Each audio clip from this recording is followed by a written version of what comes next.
vontade do Pai. A vontade do Pai. A vontade de Deus. Em nome de Jesus. Glória a Deus. Sem delongas, meus irmãos, eu quero convidá-los. Hoje é o culto da família. E eu quero tempo hoje. E eu quero deixar o tempo maior para a palavra do Senhor. E eu quero convidá-los a abrir suas Bíblias aqui no livro de Lucas, capítulo 15, verso 1. E nós vamos falar aqui hoje a respeito de algumas coisas importantes para a nossa vida espiritual. Nós como família, hoje o culto da família. Será que a família ainda é algo tão valioso assim?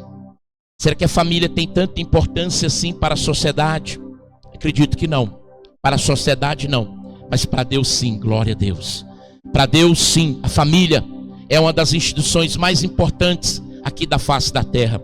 Ou se não a mais importante. Família é algo que está no centro do plano e da vontade do Pai. A família, mas a sociedade, o mundo, ela não está mais interessada em família. Ela está quebrando os valores da família. Ela está quebrando toda e qualquer relação que diz respeito à família. Família, pai, mãe, filhos. Não se está dando mais importância. Não se tem mais importância a isso. Mas nós vamos ler aqui a palavra do Senhor. E vamos ver a importância e o valor que a minha família, a sua família, ela ainda tem. E ela ainda precisa. Cada dia mais, nós como mulheres, melhor, vocês como mulheres, nós como homens, valorizarmos, honrarmos e buscarmos a bênção do Senhor cada dia mais para a família. Aqui no livro de Lucas, meus irmãos, capítulo 15, verso 1 ao 10, nós vamos ter aqui algumas coisas importantes, voltando aqui um pouquinho. Lucas, capítulo 15, aleluia. Nós vemos aqui, a primeira coisa, a parábola da ovelha perdida. Lucas, capítulo 15, verso 1 ao verso 8. Verso 8 ao 10, nós temos a parábola da dracma perdida. E Lucas, capítulo 11 ao verso 32, nós temos uma outra parábola, chamada parábola do filho pródigo, que é a que nós vamos nos atentar para nessa noite. Pode continuar em pé. Então nós vemos aqui neste capítulo, irmãos, a ovelha desgarrada, a dracma perdida e o filho que se foi. Mas sabemos também que é também como que o pastor que busca a ovelha, a mulher que procura diligentemente sua moeda de prata, e também o pai que aguarda pacientemente o retorno do filho. E eu quero que vocês leem comigo justamente a parábola do filho pródigo, verso 11 em diante. E disse: um certo homem tinha 2 filhos, e o mais moço deles disse ao pai: Pai, dai-me parte da fazenda que me pertence. E ele repartiu por eles a fazenda. E poucos dias depois, o filho mais novo, ajuntando tudo, partiu para uma terra longínqua e ali desperdiçou a sua fazenda, vivendo dissolutamente. E havendo ele gastado tudo, houve naquela terra uma grande fome e começou a padecer necessidades. Chegou-se a um dos cidadãos daquela terra, o qual o mandou para seus campos a apacentar porcos, e desejava encher o seu estômago com as bodas, ou melhor, com as bolotas que os porcos comiam, e ninguém lhe dava nada. E caindo em si disse: quantos trabalhadores de meu pai têm abundância de pão, e eu aqui pereço de fome? Levantar-me-ei, e irei ter com meu pai, e direi: Pai, pequei contra o céu e perante ti, já não sou digno de ser chamado teu filho, faz-me como um dos teus trabalhadores. E levantou-se, foi para com seu pai, e quando ainda estava longe, viu o seu pai, e se moveu de íntima compaixão, e correndo, lançou-lhe ao pescoço e o beijou. E o filho lhe disse: Pai, pequei contra o céu e perante ti, e já não sou digno de ser chamado teu filho. Mas o pai disse aos seus servos: trazei depressa a melhor roupa, e vesti, e ponde-lhe o anel na mão, e sandálias dos pés, e trazei o bezerro de cevada, e o matai, e comamos e alegramo-nos. Porque este meu filho estava morto e reviveu, tinha se perdido e foi achado. E começaram a alegrar-se. E o seu filho mais velho estava no campo, e quando veio, chegou perto de casa, ouviu a música, as danças, e chamando um dos servos, perguntou-lhe que era aquilo. E ele lhe disse: veio teu irmão e teu pai, matou o bezerro cevado, porque o recebeu são e salvo. Mas ele se indignou e não queria entrar. E saindo o pai, estava com ele. Mas respondendo ele, disse ao pai: eis que te sirvo há tantos anos, sem nunca transgredir o teu mandamento, e nunca me deste um cabrito para alegrar-me com os meus amigos. Vindo, porém, este teu filho, que desperdiçou a tua fazenda com as meretrizes, mataste-lhe o bezerro cevado. E ele lhe disse: filho, tu sempre estás comigo, e todas as minhas coisas são tuas. Mas era justo alegrar-nos e regozijarmos, porque este teu irmão estava morto e reviveu, tinha se perdido e foi achado. Glória a Deus. Pai, em nome do seu Filho Jesus, nós nos rendemos e nos entregamos a Ti, Senhor, pela Tua misericórdia e bondade, pela Tua justiça e fidelidade. Fala com a Tua igreja, fala conosco, Senhor. Traz, ó Pai, o alimento que a alma dos meus irmãos precisam, que a minha alma necessita, Senhor. Traz, ó Deus, a revelação daquilo que nós não vemos, ó Pai, mas o Senhor conhece e sabe a necessidade de cada um. Senhor, vá ao encontro daqueles que também lá estão do outro lado, em seus lares, em suas casas, nos ouvindo, Senhor, e que também de uma forma especial, eles também possam ser tocados, visitados, abençoados pela Tua bondade, misericórdia, Senhor. Jesus, precisamos de Ti e necessitamos da Tua bênção, agora e para todos sempre. Amém, Senhor, e amém. Pode sentar, irmãos, irmãs. Glória a Jesus. Eu quero compartilhar algo interessante com vocês nessa noite e mostrar a importância da nossa família, o valor da nossa família, mas também a importância de nós compreendermos como nós somos frágeis, como nós somos suscetíveis e como nós podemos, irmãos, de um piscar de olhos, nos afastar daquilo que mais importante nós temos, que é o relacionamento e a comunhão com Deus. Em todas as três parábolas, vemos três atitudes idênticas: alegria, regozijo, pois a ovelha é achada, a dracma é perdida e o filho retorna à casa do pai. A nossa família é um bem precioso, o nosso lar, nossos filhos, os cônjuges, são bênçãos quando todos se convertem para Deus, quando todos se convergem para Deus. Quando a nossa casa está na presença do Senhor, quando os nossos bens estão nas mãos de Deus, quando as nossas emoções estão todas no controle do Senhor, quando os planos da minha casa, da sua família, elas estão no centro do cerne de Deus. A casa sua é um lugar de paz, a sua casa é um lugar de alegria, a sua cama pode ser a cama mais desconfortável, mas você tem prazer de estar a dormir na sua cama. Você quando sai, você logo quer voltar. Você quando viaja, você sente saudade da tua casa, porque ali é a bênção do Senhor.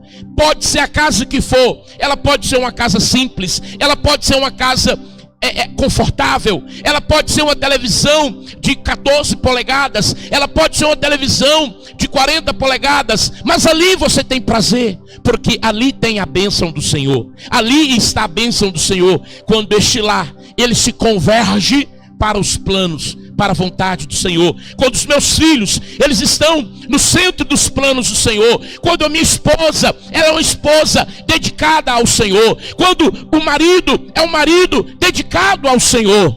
As coisas, elas são abençoadas. Os atos, as ações.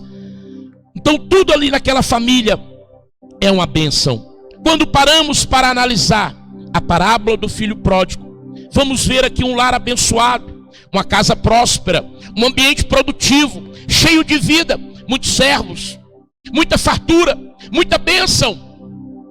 Um pai amigável, um pai bondoso, um pai generoso. filhos que trabalham, filhos que colocam a mão no arado, filhos que estão produzindo, dando continuidade àquilo que o pai começou. Nós vemos aqui no filho pródigo uma casa abençoada, mas aconteceu algo. O filho mais novo, ele quer se apartar, ele quer sair daquele convívio. Seus olhos, por algum motivo ou outro, enxergaram algo diferente. Seus olhos desejou algo diferente. E ele então vai ao pai e pede: pai, eu quero a minha parte da herança. Eu quero que o Senhor me dê a minha parte da minha herança. E a Bíblia diz então que aquele pai, angustiado, triste, vai fazer algo que não era tempo de se fazer. Vai fazer algo que não era o momento para ser feito. Aquele pai só haveria de distribuir a sua herança na sua partida, ou na sua morte, na sua ausência. É que aqueles filhos teriam posse daquela herança. Mas aquele filho antecipa. Aquele pai se entristece. Aquele pai se angustia. Porque aquele filho, ele quer viver algo que sua casa parece que não é o suficiente. Ele quer viver, obrigado, irmã. Ele quer viver uma outra experiência. Ele quer viver uma nova experiência. Ele não está mais satisfeito com aquilo que o pai lhe está propondo, com aquilo que o pai lhe propõe, com aquilo que o pai lhe satisfaz. Ele não quer. Ele quer ter seu próprio prazer. Então ele pega a sua parte. O texto aqui, essa leitura diz que ele pega seu valor comparado aqui a uma fazenda. E não satisfeito, ele pega as suas coisas e parte para um lugar distante. Verso 12. E assim o pai o fez.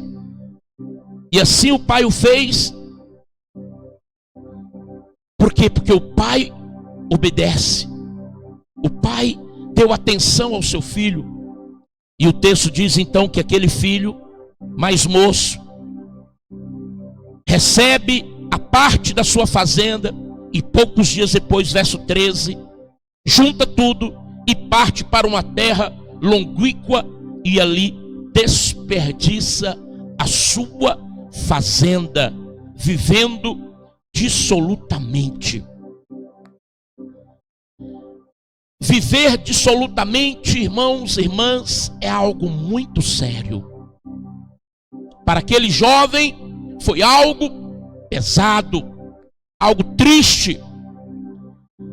E a Bíblia diz então que essa vida dissolutamente é uma vida desgarrada, sem limites, sem responsabilidades. E essas ações, sem limites, sem responsabilidade, sem atenção para o dia de amanhã, lhe trará consequências graves. A Bíblia diz que ele perdeu tudo nas orgias, nas meretrizes, na bebida, na prostituição, e ele perde tudo. Verso 14. E havendo ele gastado tudo, perdido tudo, houve naquela terra uma grande fome. Ele não tinha mais como se sustentar. Ele não tinha mais como sobreviver. Tinha fome naquela terra. E a parábola diz que aquele rapaz então é convidado a ir trabalhar em uma terra onde se criava porcos. Não há nenhum problema em trabalhar com porcos. Mas a situação que ele vai viver é que está o problema. A Bíblia diz que nem a comida dos porcos ele podia ter acesso. Ele queria comer as bolotas dos porcos, mas não lhe davam. Aquele rapaz que tinha tudo, que tinha amor, que tinha carinho, que tinha cuidados, que tinha zelo do pai, proteção, era amado, era honrado. Ele deseja algo diferente. Ele quer satisfazer a tua vontade. Ele quer sair fora da responsabilidade, da autoridade do seu pai. Ele quer viver a sua própria vida. E ele vai encontrar-se agora com os porcos. Ele agora só pode comer aquilo que vai sobrar dos porcos. E em um dado momento de tristeza e angústia, ele vai reconhecer o seu estado de pobreza espiritual, de miséria espiritual. Ele vai reconhecer que quando ele estava na casa do pai dele, ele tinha tudo. Ele tinha tudo. Ele vai lembrar da casa do pai, o quanto havia bonança, respeito, alegria. Verso 16. Ele vai lembrar disso, irmãos. Quanto ele era amado, quanto ele tinha acesso a tudo. Mas ele decidiu jogar tudo fora. Ele decidiu viver uma vida feliz aos seus olhos, alegre aos seus olhos, com as suas próprias decisões. Tudo bem, o pai não impediu, irmãos. O pai não impediu. O pai deixou. Ele foi. Mas agora ele está no seu estado de reconhecer que ele tomou uma decisão errada. Ele está no seu íntimo reconhecendo que tudo que ele fez foi triste. E eu abro aspas aqui agora. Aquele filho havia percebido a loucura dele. Ele havia chegado à conclusão que suas escolhas foram más, precipitadas, que não deram ouvidos àqueles que ao seu redor lhe o aconselhava, mas que permitiu que os seus prazeres fossem maior, sua vontade fosse saciada. Fecha aspas. Lá no livro de Provérbios, capítulo 14, verso 12, o grande sábio Salomão, ele diz assim: há caminhos que ao ser humano parecem ser melhores opções de vida, mas ao final conduzem à morte.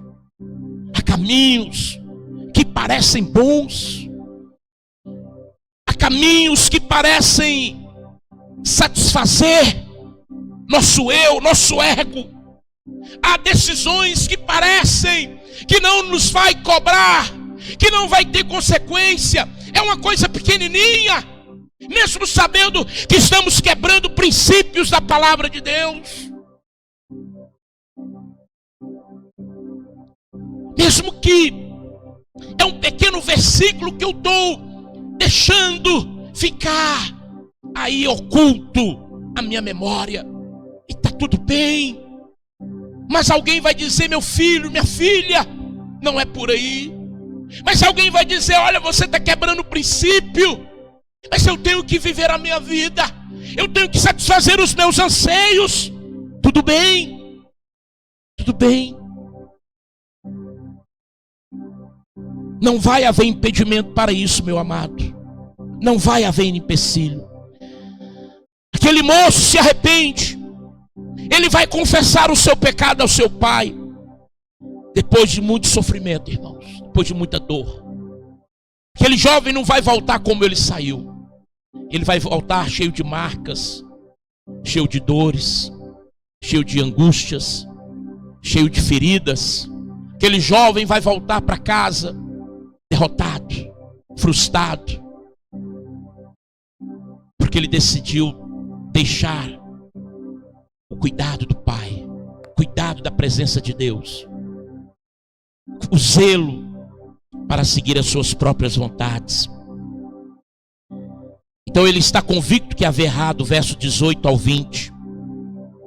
E há uma grande alegria e uma grande reconciliação, verso 32. Mas era justo alegrarmos-nos e regozijarmos-nos, porque este teu irmão estava morto e reviveu, tinha se perdido e foi achado. Mas antes de acontecer esta alegria, meus amados, houve um outro problema. Houve um outro problema muito triste. Seu irmão não está feliz com aquilo tudo. Seu irmão mais velho, primogênito, ao ver a alegria ou ao ver aquela festa, ele chega e vai questionar para o seu pai. Porque dentro da casa nós temos duas ações. Dentro da família nós podemos ver duas coisas. Aqueles que vão deixar de lado tudo aquilo que eu acabei de dizer, e aqueles que não reconhecem o que lhe pertence, o que tem. Aquele mais novo não é o caso. Ele quer viver a sua experiência, ele quer viver os seus prazeres. Ele sabe do que tem na sua casa. Mas o mais velho não. O mais velho, ele está vivendo em casa. Ele tem tudo aos seus pés, mas ele não tem acesso. Ele não se sente acessível a isso. Ele tem medo. Ele acha que o pai não lhe dará nada. Ou seja, ele tem as bênçãos, mas ele não usufrui das bênçãos. E isso também é um outro problema sério, irmãos. Algumas vezes você vai estar na tua casa e você vai ter tudo aquilo que você precisa, mas você não reconhece o que lá tem. Você não consegue enxergar o que lá tem. Você não enxerga a comida que lá tem. Você não enxerga a cama quente que lá tem, a roupa limpa que lá tem, chuveiro quente que lá tem. Você não consegue ser grato a Deus. Você não consegue ser grato a seu pai, a sua mãe por aquilo. Aquela bicicleta, aquele tênis, aquela moto, aquele carro. Você não consegue, a pessoa não consegue. Então ele vive a murmurar. Aquele filho mais velho, primogênito, ele era esse filho. Ele não conseguiu enxergar que tudo aquilo que ele tinha, tudo aquilo que o seu pai tinha, pertencia a ele também.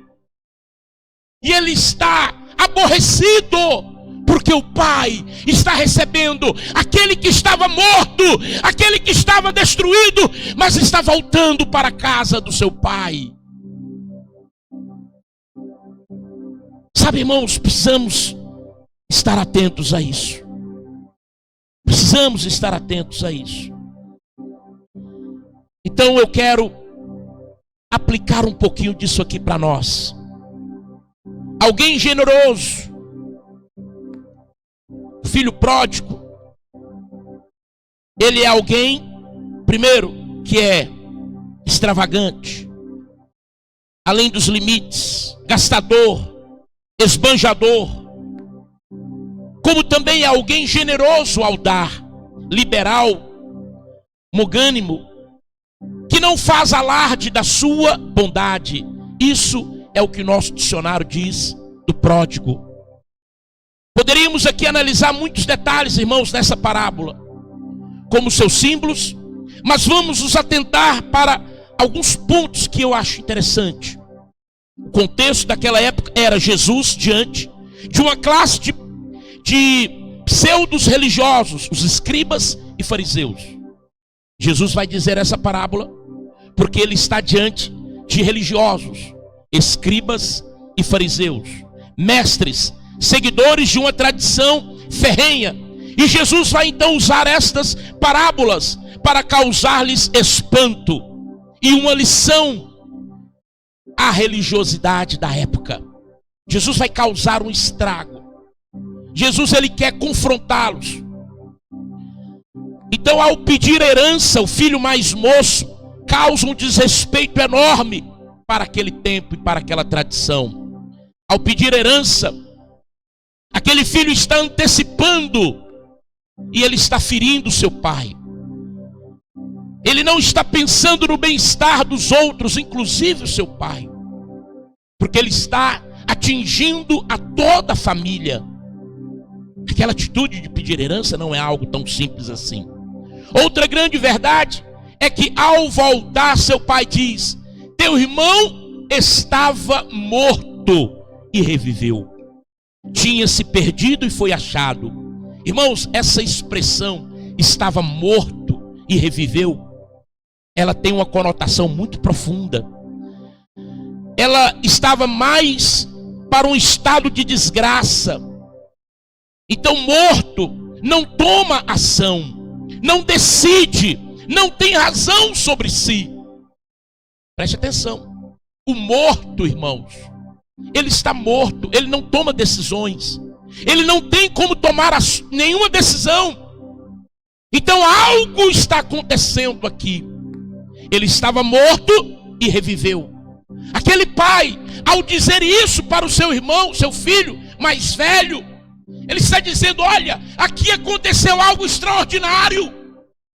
Ele estava morto, mas ele reviveu. Tinha se perdido e foi achado. Glória a Deus.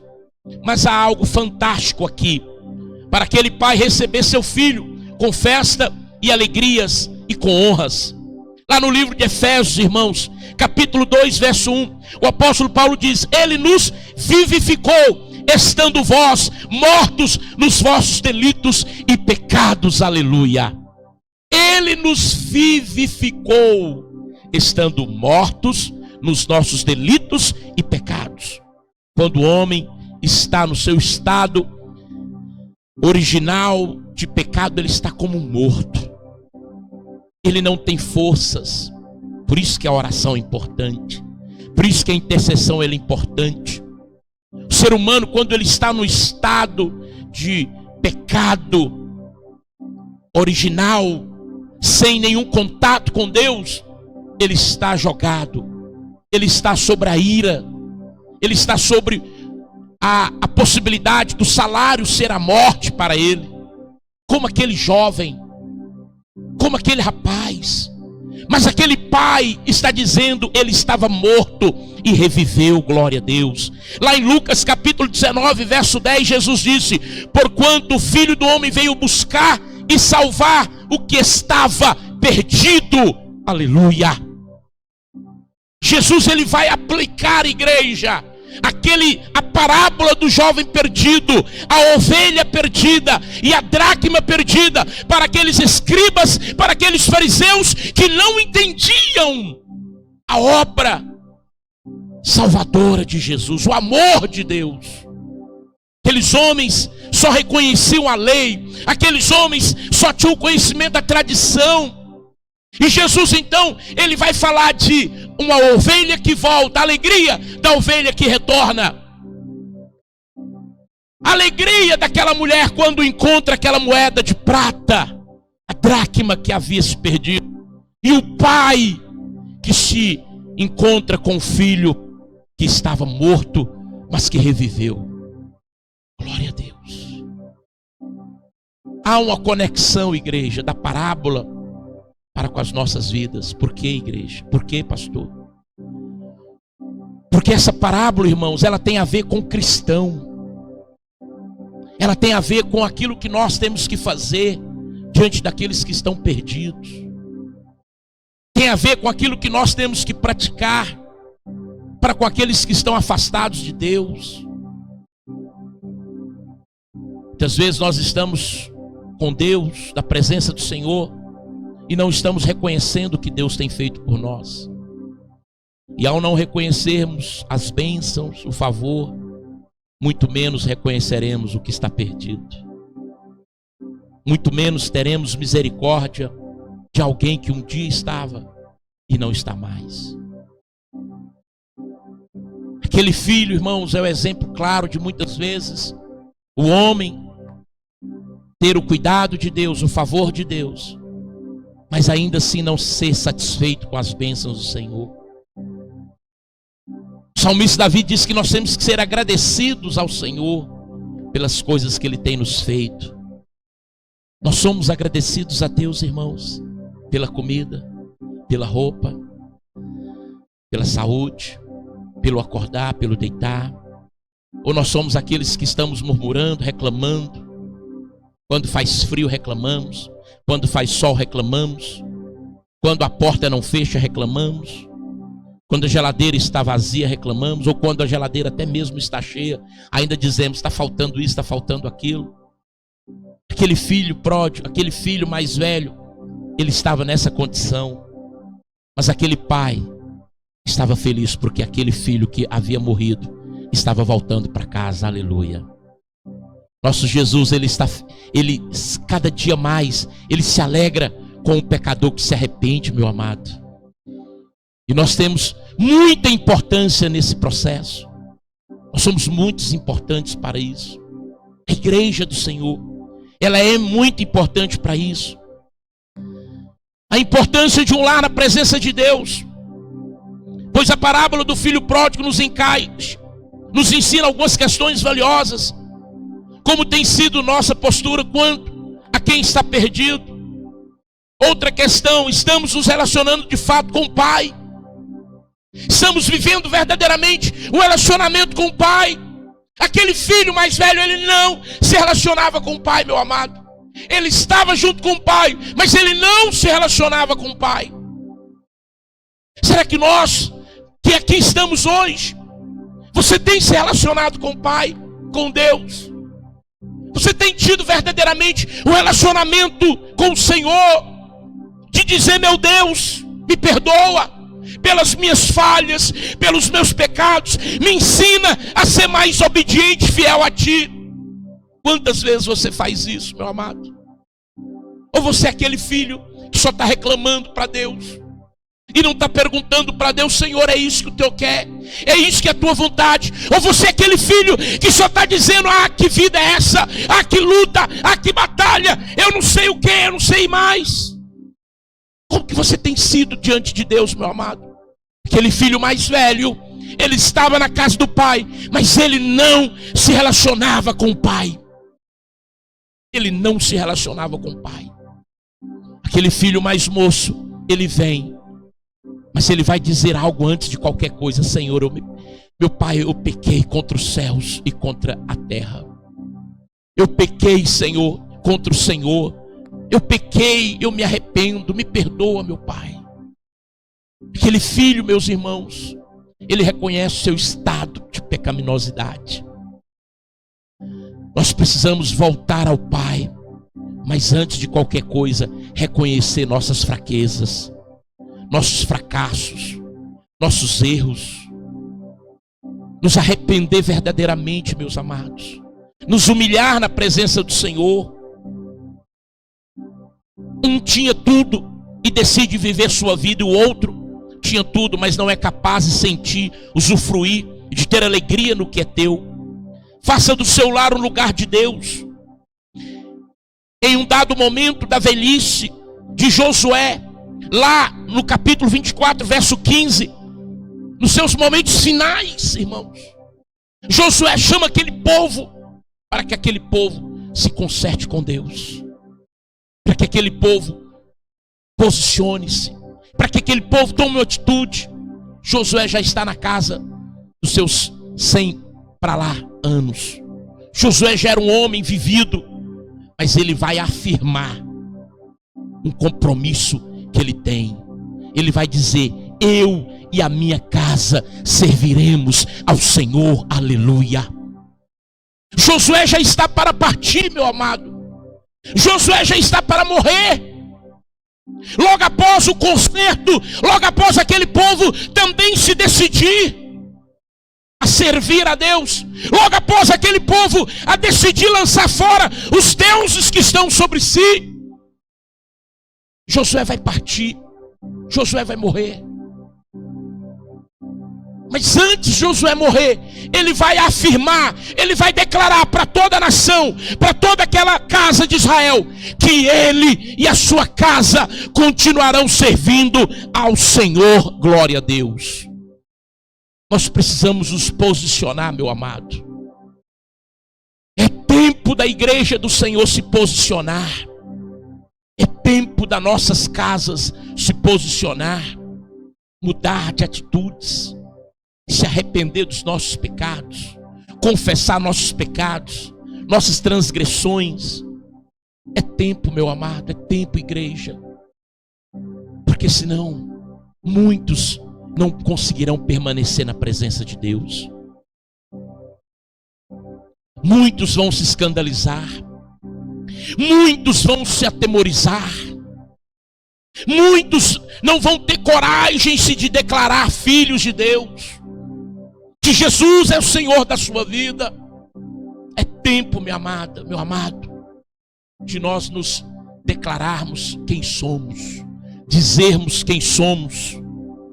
Somos filhos de Deus, somos escolhidos do Senhor, chamados, eleitos do Senhor, e portanto não vivemos para nós, mas a vida que vivemos, vivemos a vida de Deus. Não se negocia com Deus, meu amado. A sua vida não é sua, sua vida não lhe pertence, sua vida pertence ao Senhor. Jesus pagou a dívida minha, a sua dívida. Ou somos de Deus ou não somos, meus queridos. Ou reconhecemos que Jesus morreu por nós, ou não tem conversa, queridos. Não tem meio termo, não tem esse negócio de eu estou aqui com Deus e eu vivo a vida que eu quero. Não existe isso. Eu sirvo a Deus e estou no mundo. Não existe isso. Eu estou na presença de Deus e estou aplaudindo os que estão no mundo. Não existe isso. Ou você aplaude a Deus, ou você serve a Deus, ou você vai ser lançado fora. Deus não troca a glória dele por nada. Deus não aceita o filho dele adorar a não ser a Deus, meu amado. Se você for adorar o homem, você está correndo perigo eminente. Porque Deus disse: adorarás somente a Deus. E tem muita gente que quer adorar a Deus, mas quer adorar lá fora também. Quer servir a Deus, mas quer estar lá fora também servindo. E a Bíblia diz que não há como servir a dois senhores. Ou eu sirvo a Deus, ou eu sirvo as trevas. Queridos, não é dia mais, não é tempo mais de passar a mão no pecado. Não é tempo mais de brincar com o pecado. Ou nós nos posicionamos, ou nós seremos lançados para o sofrimento, para a dor, para a tristeza. E talvez alguns não conseguirão voltar, porque a pressão vai ser muito forte. A pressão vai ser muito forte. E o diabo, irmãos, ele é o maior agente para enganar e para confundir a cabeça das pessoas. Satanás, ele confunde, ele engana, ele distorce. E a pessoa passa a achar que Satanás é bonzinho, que o diabo é bom. Porque ele acha que agora ele tem o que ele não tinha, que agora ele alcançou o que ele não tinha, que ele está vivendo o melhor tempo da sua vida. E está lá Satanás aplaudindo, só esperando a hora para passar rasteira. Porque Satanás, ele não dá nada. Ele nunca deu nada para ninguém. É o contrário, ele veio para roubar, ele veio para matar, ele veio para destruir a igreja. E o pecado é o caminho para a destruição do homem. Mas Jesus também é o caminho para a vida e a vida eterna, glória a Deus. A Bíblia diz que por meio de um veio o pecado, mas também por meio de um veio a graça e a redenção do homem, que é Jesus Cristo de Nazaré. O pecado veio por Adão, mas também a graça veio pelo Adão Jesus. Jesus de Nazaré, o homem sem pecado, o homem que não falhou. E agora a decisão de escolher o certo e errado é nossa, foi dada a nós. Aquele jovem, a parábola diz que aquele jovem ele volta porque ele reconheceu, ele aceitou. Jesus, Deus tocou no coração dele, ele reconhece o seu estado de pecaminosidade. Deus está tocando em nós nesses dias. Deus está tocando em você hoje, para você tomar uma posição em nome de Jesus. Aleluia. Você não tem que ficar com raiva, não é de mim não. Você tem que ficar com raiva do capeta que quer que você viva no pecado. Você não tem que ficar com raiva, não é do pastor não. Você tem que ficar com raiva, é do pecado que está te seguindo. Fica com nojo do pecado, meu amado. Fica com raiva do pecado. Porque a verdade, ela tem que ser dita. E nós, muitas vezes, nós nos enganamos. Ai, pastor pregou a palavra hoje chata. Aí você está dizendo: ai, que palavra ruim de Deus hoje para a minha vida. está dizendo é para Deus isso. Não é para mim. Eu só sou um mensageiro aqui. Só estou cumprindo o que Deus me deu para falar. Agora a decisão de receber e acolher a bênção é sua. Eu já recebi desde a hora que Deus falou comigo. Desde a hora que o Senhor começou a falar comigo lá em casa. Eu já estava recebendo ela. Eu já estava entendendo. Eu já estava comendo ela. Eu já estava remoendo ela. Eu já estava recebendo ela no meu coração. E eu decidi recebê-la para o meu íntimo. Senão eu teria mudado a mensagem nessa noite. Senão eu teria falado algo que viesse a te agradar. Algo que viesse a te satisfazer a sua vontade. Mas eu não estou aqui para agradar o homem. Estou aqui para agradar a Deus. Estou aqui para falar a verdade, irmãos. Que inclusive é uma verdade para a minha vida também. É um livramento para a minha vida, para o meu lar, para os meus filhos, para a minha esposa, para o meu casamento, para a minha vida emocional, para a minha vida familiar. É um livramento para a minha casa também. Porque se eu negar a verdade para a minha vida, eu estou negando para a minha casa. E se eu negar a verdade para a minha casa, o meu lar vai desmoronar. Porque é isso que acontece. Quando nós negamos, quando nós negligenciamos a verdade, o pecado. Deixamos correr, não alertamos, não confrontamos.